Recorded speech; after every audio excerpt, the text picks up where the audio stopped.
ചെയ്യുന്നത്. അപ്പോൾ ഇത് നമ്മൾ ചെയ്യുന്നത് അവിയലാണ് ചെയ്യുന്നത്. അവിയൽ റെഡിയാക്കാൻ വേണ്ടിയിട്ട് ഒട്ടും പാടില്ല, നല്ല ഈസി ആയിട്ട് തന്നെ റെഡിയാക്കിയിട്ട് എടുക്കുക. പിന്നെ അവിയലൊക്കെ നിങ്ങൾ ഉണ്ടാക്കുമ്പോൾ എന്താ പറയുക, ബാക്കിയുള്ള കറികളൊക്കെ നമ്മൾ റെഡിയാക്കി കഴിഞ്ഞിട്ട് ബാക്കി വന്ന കഷ്ണങ്ങളൊക്കെ ഉണ്ടാവുമല്ലോ, ആ കഷ്ണങ്ങളൊക്കെ നമുക്ക് ഈ അവിയലിലേക്ക് ആവശ്യം വരും. പിന്നെ എക്സ്ട്രാ കഷ്ണങ്ങൾ വേണമെന്ന് വെച്ചിട്ടുണ്ടെങ്കിൽ അതും കൂടി ചേർത്തിട്ട് ലാസ്റ്റ് അവിയൽ റെഡിയാക്കിയാൽ മതി. പിന്നെ നമ്മൾ ഇതിനു മുമ്പ് നമ്മൾ 4 ഓണത്തിൻ്റെ റെസിപ്പികൾ നമ്മൾ അപ്ലോഡ് ചെയ്തിട്ടുണ്ട്. ഫസ്റ്റ് ചെയ്തത് ചെറുപരിപ്പ് പായസം, പിന്നെ കാളം വെച്ചിട്ടുണ്ടായിരുന്നു, പിന്നെ ഇഞ്ചിയും പുളി, പിന്നെ സാമ്പാർ. ഇതിപ്പോൾ നമ്മുടെ 5ാമത്തെ റെസിപ്പി കേട്ടോ. പിന്നെ വീഡിയോ കണ്ടു കഴിഞ്ഞിട്ട് നിങ്ങൾക്ക് ഇഷ്ടമാണെന്ന് വെച്ചിട്ടുണ്ടെങ്കിൽ നിങ്ങളുടെ ഫ്രണ്ട്സിന് ഷെയർ ചെയ്യാൻ വേണ്ടിയിട്ട് മറക്കരുത്. ഇനി നമ്മൾ ഓണത്തിൻ്റെ റെസിപ്പികൾ നമ്മൾ ഇനി അപ്ലോഡ് ചെയ്യുന്നതാണ്. അതിനകത്ത് കുറേ പേര് റിക്വസ്റ്റ് ചെയ്താണ് കുറുക്കുകാളൻ ചെയ്യുന്നുണ്ട്. പിന്നെ അരോണ പായസത്തിന് നമുക്ക് തേങ്ങാപ്പാലൊന്നും ആവശ്യമൊന്നുമില്ല, ഭയങ്കര സിമ്പിളായിട്ട് റെഡിയാക്കിയിട്ട് എടുക്കാം. ഓണത്തിന് ഒരു 2 ദിവസം മുമ്പ് വരെ നമുക്ക് ഈ അരോണ പായസം റെഡിയാക്കിയിട്ട് വെക്കാൻ വേണ്ടിയിട്ട് പറ്റും. അപ്പോൾ ഈ വരും ദിവസങ്ങളൊക്കെ നമ്മൾ ഈ റെസിപ്പികളൊക്കെ ആയിട്ട് വരുന്നതായിരിക്കും. അപ്പോൾ നമുക്ക് സമയങ്ങളായിട്ട് തന്നെ നമ്മുടെ അവിയൽ നമുക്ക് റെഡിയാക്കിയിട്ട് എടുക്കാം. അപ്പോൾ നമ്മുടെ അവിയൽ റെഡിയാക്കാൻ വേണ്ടിയിട്ട് പോകണം. അപ്പോൾ കഷ്ണങ്ങളൊക്കെ ഞാനിവിടെ കട്ട് ചെയ്ത് വെച്ചിട്ടുണ്ട്. അപ്പോൾ നിങ്ങൾക്ക് എല്ലാവർക്കും അറിയായിരിക്കും അവിയലിലേക്ക് ചേർക്കുന്ന കഷ്ണങ്ങൾ ഏതൊക്കെയാണെന്നുള്ളത്. അപ്പോൾ നിങ്ങൾ സദ്യയൊക്കെ ഉണ്ടാക്കുമ്പോൾ ഞാനെപ്പോഴും അവിയലാണ് ഏറ്റവും ലാസ്റ്റ് ഉണ്ടാക്കുക. കാരണം എല്ലാവരും ഉണ്ടാക്കി കഴിഞ്ഞിട്ട് ബാക്കി വരുന്ന കഷ്ണങ്ങൾ വെച്ചിട്ടാണ് അവിയൽ ഉണ്ടാക്കുക. അങ്ങനെ ഉണ്ടാക്കുന്നതായിരിക്കും കുറച്ചുകൂടി നല്ലത്. അപ്പോൾ നമുക്ക് ഇതിനകത്തുള്ള ഒരുവിധം എല്ലാ കഷ്ണങ്ങളും നമ്മൾ നമ്മുടെ ഈ സദ്യക്ക് ബാക്കിയുള്ള കറികളിലേക്കൊക്കെ എടുക്കും. അപ്പോൾ എല്ലാത്തിനും കുറച്ചൊക്കെ ബാക്കി വരുമല്ലോ, അതൊക്കെ എടുത്തിട്ട് ഇതേപോലെ ഇങ്ങനെ നീളത്തിൽ കട്ട് ചെയ്തിട്ട് എടുക്കുക. അപ്പോൾ ഞാനിവിടെ എടുത്തേക്കുന്നത് മുരിങ്ങക്കായ എടുത്തിട്ടുണ്ട്, ഒരു 3 മുരിങ്ങാക്കോൽ എടുത്തിട്ടുണ്ട്, പിന്നെ ഒരു ഏത്തക്കായ എടുത്തിട്ടുണ്ട്, ഒരു ഉരുളൻകിഴങ്ങ് എടുത്തിട്ടുണ്ട്. ഉരുളൻകിഴങ്ങ് ഒരുപാട് ചേർക്കണ്ട കേട്ടോ. പിന്നെ വഴുതനങ്ങ, പിന്നെ അച്ചിങ്ങപ്പയർ ഉണ്ടെന്ന് വെച്ചിട്ടുണ്ടെങ്കിൽ കുറച്ച് കൂടുതൽ ചേർത്താം. അച്ചിങ്ങപ്പയർ ശരിക്കും നല്ലതാണ് അവിയലിന്. അത് എൻ്റെ വീട്ടിലുണ്ടായിരുന്നു, എൻ്റെ വീട്ടിൽ ഉണ്ടായതുകൊണ്ട് പറയുന്നതല്ല, എനിക്കിഷ്ടമാണ് അവിയലിൽ അച്ചിങ്ങപ്പയർ, അത് കുറച്ച് കൂടുതൽ ചേർത്താൽ നല്ലതാണ്. പിന്നെ അതാണ് ഈ കൊത്താമര പയർ. ഇതാണ് നമ്മൾ കഴിഞ്ഞ ദിവസം സാമ്പാർ ഉണ്ടാക്കി കഴിഞ്ഞപ്പോൾ എൻ്റെ അടുത്ത് ഉണ്ടായിരുന്നില്ല എന്ന് പറഞ്ഞ പയർ. ഇത് നിങ്ങൾ സാമ്പാറിൽ ചേർക്കണം കേട്ടോ. അപ്പോൾ സാമ്പാറിന് കുറച്ചും കൂടി നല്ല ടേസ്റ്റ് ഉണ്ടാവും. അപ്പോൾ ഇത് പക്ഷേ ഞാൻ ഇതിനകത്ത് നമ്മുടെ അവിയലിൽ കുറച്ച് ചേർത്തിട്ടുള്ളൂ കേട്ടോ, ഒരു പിടി അത്രയ്ക്ക് ചേർത്താൽ മതി. പിന്നെ എന്താ ചേർത്താനെ, പിന്നെ വെള്ളരിക്ക.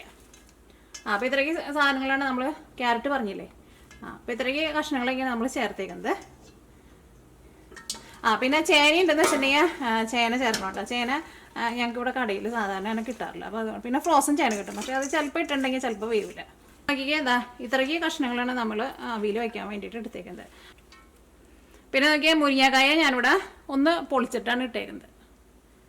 ഈ അവിയൽ ഉണ്ടാക്കാന്ന് വെച്ചിട്ടുണ്ടെങ്കിൽ അത് വലിയ പാടുള്ള പണിയൊന്നുമല്ല കേട്ടോ, ഭയങ്കര ഈസി ആയിട്ട് റെഡി ആക്കിയിട്ട് എടുക്കാൻ വേണ്ടിയിട്ട് പറ്റും. ഫസ്റ്റ് നമ്മൾ ഇതിലേക്ക് മഞ്ഞൾപ്പൊടി ആവശ്യത്തിന് ഉപ്പും കൂടി ചേർത്തിട്ട് കഷ്ണങ്ങൾ നമ്മൾ വേവിച്ചിട്ട് എടുക്കുന്നുണ്ട്. കഷ്ണം വെന്ത് കഴിഞ്ഞ് കഴിയുമ്പോൾ നമ്മളിതിലേക്ക് തേങ്ങ ഒതുക്കി ചേർക്കും. തേങ്ങ ഒതുക്കിയത് ചേർക്കുമ്പോൾ തേങ്ങ എടുക്കും, പിന്നെ ചെറിയ ജീരകവും പച്ചമുളകും ചുവന്നുള്ളിയും പിന്നെ കറിവേപ്പിലയും ഇതെല്ലാം കൂടിയിട്ട് ഇത് വെന്ത് വന്നു കഴിയുമ്പോൾ ഒതുക്കി വെച്ചേക്കുന്ന തേങ്ങ ചേർക്കും.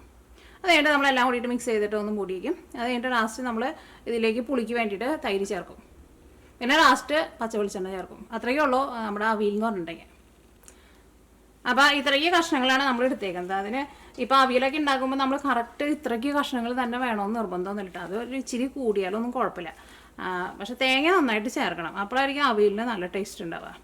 അപ്പോൾ ഫസ്റ്റ് നമുക്ക് ഈ കഷ്ണങ്ങളൊന്ന് വേവിച്ചിട്ട് എടുക്കാം. അപ്പോൾ അതിന് വേണ്ടിയിട്ട് ഇതിലേക്ക് ഞാനിവിടെ ഒരു 1/2 ടേബിൾ സ്പൂൺ മഞ്ഞൾപ്പൊടി ചേർക്കുന്നുണ്ട്.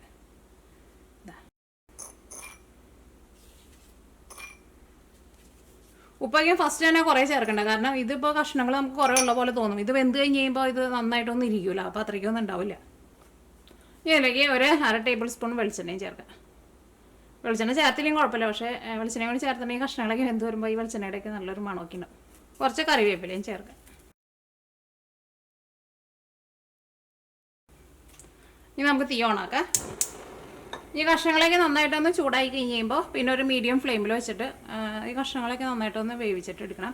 അപ്പോൾ വെള്ളം ഒട്ടും ചേർക്കണ്ട, നന്നായിട്ട് ചൂടായി കഴിയുമ്പോൾ ഇതിൽ നിന്ന് തന്നെ നന്നായിട്ട് വെള്ളം വന്നു. അപ്പോൾ നമ്മുടെ കഷ്ണങ്ങളൊക്കെ നന്നായിട്ട് ചൂടായിട്ടുണ്ട്, ഒന്ന് ഇളക്കിയിട്ട് കൊടുക്കുക.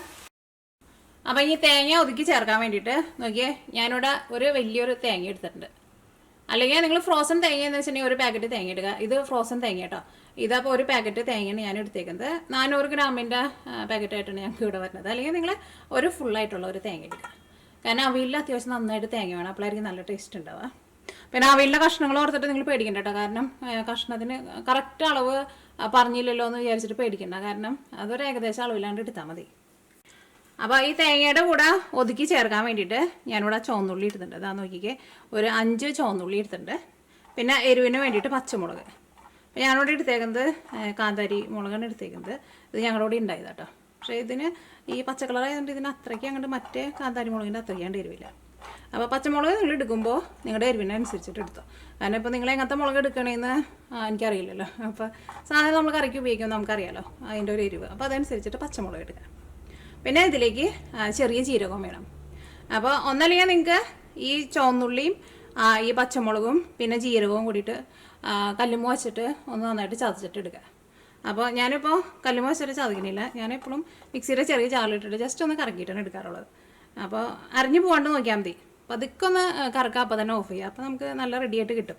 ഞാൻ ചുവന്നുള്ളി കട്ട് ചെയ്യണ്ട കേട്ടോ. മിക്സിയുടെ ജാറിലാന്ന് വെച്ചിട്ടുണ്ടെങ്കിൽ കട്ട് ചെയ്യണ്ട. അപ്പോൾ പെട്ടെന്ന് അങ്ങോട്ട് അരഞ്ഞ പോലെയാവും. അതേപോലെ ഇങ്ങനെ മുഴുവത്തേപ്പാടി തന്നെ ഇട്ടാൽ മതി.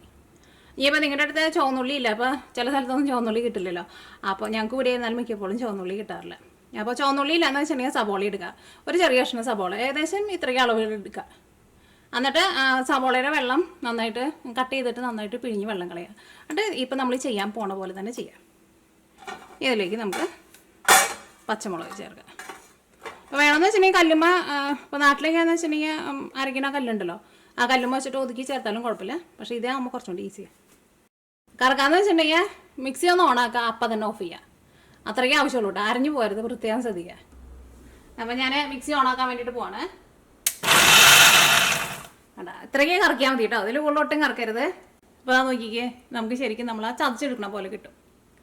ഇനി നമ്മളിപ്പോൾ ഒതുക്കി എടുത്തിട്ടുണ്ടല്ലോ, ഇനി ഇതിലേക്ക് നമുക്ക് 1 ടേബിൾ സ്പൂൺ ചെറിയ ജീരകം, 1 ടേബിൾ സ്പൂണിലാട്ടാ ചേർത്തത് ചെറിയ ജീരകം.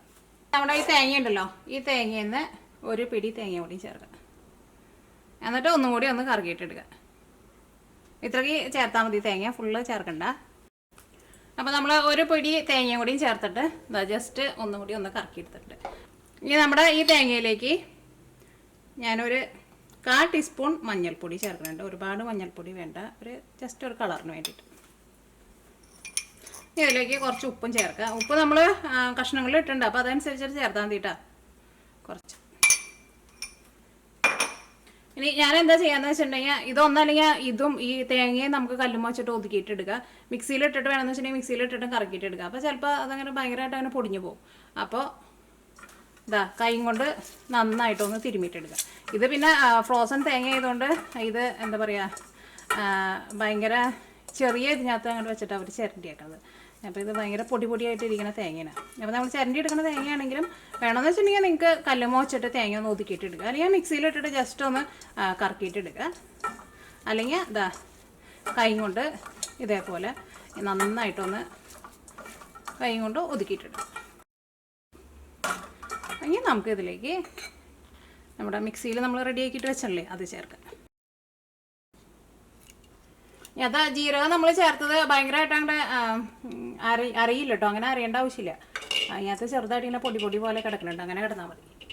ഇതെല്ലാം കൂടിയിട്ട് ഒന്ന് മിക്സ് ചെയ്യുക. ഇനി ഇത് കൈ കൊണ്ട് വേണമെന്ന് വെച്ചിട്ടുണ്ടെങ്കിൽ കൈ കൊണ്ട് ഒന്നും കൂടി ഒന്ന് ഞെരടിയിട്ട് എടുക്കുക. പക്ഷേ ഈ പച്ചമുളകൊക്കെ ഉള്ളതുകൊണ്ട് ചിലപ്പോൾ നമ്മുടെ കൈ എരിയും. അപ്പോൾ ഇതും ഇതേപോലെ തന്നെ ചെയ്താൽ മതി.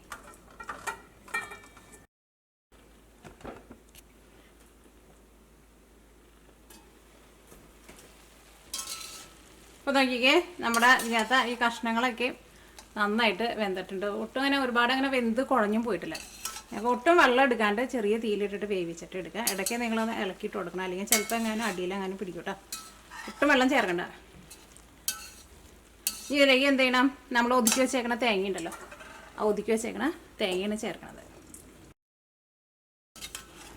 തേങ്ങ അത്യാവശ്യം നന്നായിട്ട് ചേർക്കുക, കാരണം അത് ഓരോ കഷ്ണത്തുമ്മേയും തേങ്ങ നന്നായിട്ട് ഇങ്ങനെ പിടിച്ചിരിക്കണം. അപ്പോൾ നല്ല ടേസ്റ്റ് ആയിരിക്കും അവിയൽ കഴിക്കാൻ വേണ്ടിയിട്ട്. അടിയിൽ നിന്ന് ഒക്കെ നന്നായിട്ട് മിക്സ് ചെയ്യുക. ഇനി നിങ്ങൾ അതിൻ്റെ ടേസ്റ്റ് നോക്കിയിട്ട് ഇതിലേക്ക് ഉപ്പ് കുറവുണ്ടെന്ന് വെച്ചിട്ടുണ്ടെങ്കിൽ ഉപ്പ് ചേർക്കുക. നമ്മൾ ഈ തേങ്ങയിലും ഉപ്പ് ചേർത്തിട്ടുണ്ടായിരുന്നല്ലോ, ഇതായിട്ടുണ്ട്. ഇനി ഞാനിവിടെ ഒരു ലോ ഫ്ലെയിമിൽ ഒരു 5 മിനിറ്റും കൂടി ഒന്ന് മൂടി വയ്ക്കുകയാണ്. അപ്പോൾ നോക്കിക്കേ, തേങ്ങയൊക്കെ ഈ കഷ്ണത്തിൽ നന്നായിട്ട് മിക്സ് ആയിട്ടുണ്ട്. ഇതേപോലെ അത്യാവശ്യം നന്നായിട്ട് തേങ്ങ ചേർത്തിട്ട് നമ്മൾ അവിയൽ ഉണ്ടാക്കിയിട്ടുണ്ടെങ്കിൽ നല്ല ടേസ്റ്റ് ആയിരിക്കും. അപ്പോൾ നമ്മുടെ ഓരോ കഷ്ണത്തുമേയും തേങ്ങ നന്നായിട്ട് പിടിച്ചിരിക്കും. ഇനി ഞാനിവിടെ ഒരു 5 മിനിറ്റ് ഒരു ലോ ഫ്ലെയിമിൽ മൂടി വയ്ക്കാൻ വേണ്ടിയിട്ട് പോവാണ്. തേങ്ങ ചേർത്ത് കഴിഞ്ഞിട്ട് തീ ഒട്ടും കൂട്ടി വയ്ക്കണ്ട. അപ്പോൾ നമ്മളൊരു 5 മിനിറ്റ് തേങ്ങയും കൂടി ചേർത്തിട്ട് തീ നന്നായിട്ട് കുറച്ചിട്ട് മൂടി വെച്ചിട്ടുണ്ടായിരുന്നു. കാരണം തീ അങ്ങനെ കൂട്ടി വെച്ചിട്ടുണ്ടെങ്കിൽ ഉറപ്പായിട്ട് അടിയിൽ പിടിക്കും കേട്ടോ. അപ്പോൾ നമ്മൾ തൈര് ചേർക്കാൻ വേണ്ടിയിട്ട് പോവാണ്. അപ്പോൾ തൈര് ചേർക്കണേന് അങ്ങനെ കറക്റ്റായിട്ടൊരു അളവില്ല കേട്ടോ. കാരണം ചിലപ്പോൾ നമ്മൾ എടുക്കുന്ന തൈരിന് ചിലപ്പോൾ അധികം പുളി ഉണ്ടാവില്ല. നാട്ടിലെ തൈരൊക്കെയാണെന്ന് വെച്ചിട്ടുണ്ടെങ്കിൽ ചിലപ്പോൾ ഭയങ്കര പുളിയായിരിക്കും. അപ്പോൾ ഉള്ള തൈര് എല്ലാം കൂടിയിട്ട് ഒരുമിച്ച് അങ്ങോട്ട് ഒഴിക്കണ്ട. തൈര് മിക്സിയിലിട്ടിട്ട് ഒന്ന് കറക്കിയിട്ട് എടുക്കേണ്ട ആവശ്യമില്ല കേട്ടോ.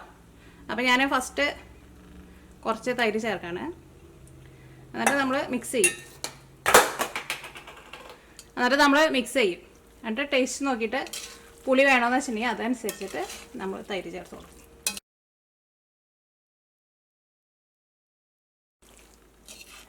ഈ തേങ്ങ നന്നായിട്ട് ചേർത്തിട്ടുണ്ടെങ്കിലും നമ്മൾ ഈ തൈര് ചേർത്ത് കഴിഞ്ഞ് കഴിയുമ്പോൾ പിന്നെ ഇതിനകത്തുനിന്ന് അങ്ങനെ വെള്ളം വരില്ല. അല്ലെങ്കിൽ വളരെ കുറച്ച് തേങ്ങ ചേർത്തിട്ട് നമ്മൾ എന്താ പറയുക, നമ്മൾ തൈര് ചേർത്തിട്ടുണ്ടെന്ന് വെച്ചിട്ടുണ്ടെങ്കിൽ നമ്മുടെ ഈ അവിയലിൻ്റെ ഉള്ളിൽ നിന്ന് കണ്ടമാനം വെള്ളം വരും. അപ്പോൾ തൈരൊക്കെ ഇതിനകത്ത് നന്നായിട്ട് മിക്സ് ആയിട്ടുണ്ട്.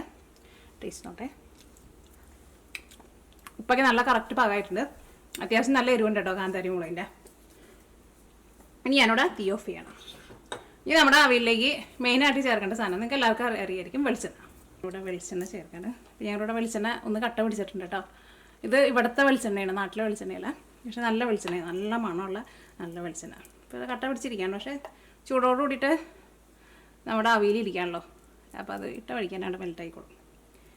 അപ്പോൾ വെളിച്ചെണ്ണ ഇതേപോലെ ഇങ്ങനെ ഇത്രയ്ക്ക് ചേർത്തിട്ടുണ്ട്. ഇത്ര മതി. അത് വെള്ളമായിട്ടിരിക്കുന്ന വെളിച്ചെണ്ണയ്ക്ക് എന്ന് വെച്ചിട്ടുണ്ടെങ്കിൽ ഒരു 3 ടേബിൾ സ്പൂൺ അല്ലെങ്കിൽ ഒരു 3.5 ടേബിൾ സ്പൂൺ. കാരണം അവിയലുണ്ടാക്കണതിന് അങ്ങനെ ഒരു സാധനത്തിനും കറക്റ്റ് ഇത്രയ്ക്കൊന്നും അളവ് ഇല്ല. അതൊക്കെ നമ്മുടെ ടേസ്റ്റിനനുസരിച്ചിട്ട് നമുക്ക് ചേർത്ത് കൊടുക്കാം. അവിയൽ എന്ന് പറഞ്ഞിട്ടുണ്ടെങ്കിൽ ശരിക്കും ഉണ്ടാക്കാൻ വേണ്ടിയിട്ട് നല്ല എളുപ്പമാണ്. തീ ഓഫ് ചെയ്ത് കഴിഞ്ഞിട്ട് വേണം കേട്ടോ വെളിച്ചെണ്ണ ചേർക്കുന്നത്. വെളിച്ചെണ്ണ അതിൻ്റെ കൂടെ അങ്ങോട്ട് മിക്സ് ആയിട്ട്. അപ്പോൾ അവിയൽ പിന്നെ മിക്കവരും ചോദിക്കാറുണ്ട്, പിന്നെ ഇതുണ്ടല്ലോ, ഇത് എത്ര പേർക്ക് കഴിക്കാനുണ്ടാവുമെന്ന് വെച്ചിട്ടുണ്ടെങ്കിൽ ഒരു 17-18 പേർക്ക് അല്ലെങ്കിൽ ഒരു 20 പേർക്ക് കഴിക്കാനുണ്ടാവും. കാരണം ഓണത്തിന് നമ്മൾ വയ്ക്കുന്ന എല്ലാ കറികളും ഒരുപാട് നമ്മൾ വയ്ക്കേണ്ട ആവശ്യമില്ല. കാരണം കുറേ കറികളുണ്ടല്ലോ. അപ്പോൾ എല്ലാവരും നമുക്ക് കുറേശ്ശേ ആവശ്യം ഉണ്ടാവുള്ളൂ. അപ്പോൾ ഇതൊരു 20 പേർക്ക് കഴിക്കാനുള്ള അവിയലുണ്ടാവും കേട്ടോ. ഇപ്പോൾ വീട്ടിലേക്ക് ഉണ്ടാക്കണ കുറച്ച് പേരുള്ളെങ്കിലും ഇത് കുഴപ്പമില്ല. ഇതിപ്പോൾ ഇന്നിരുന്ന് ബാക്കി വന്നാലും നാളേക്ക് ഇരുന്നാലും നമ്മൾ കഴിക്കും.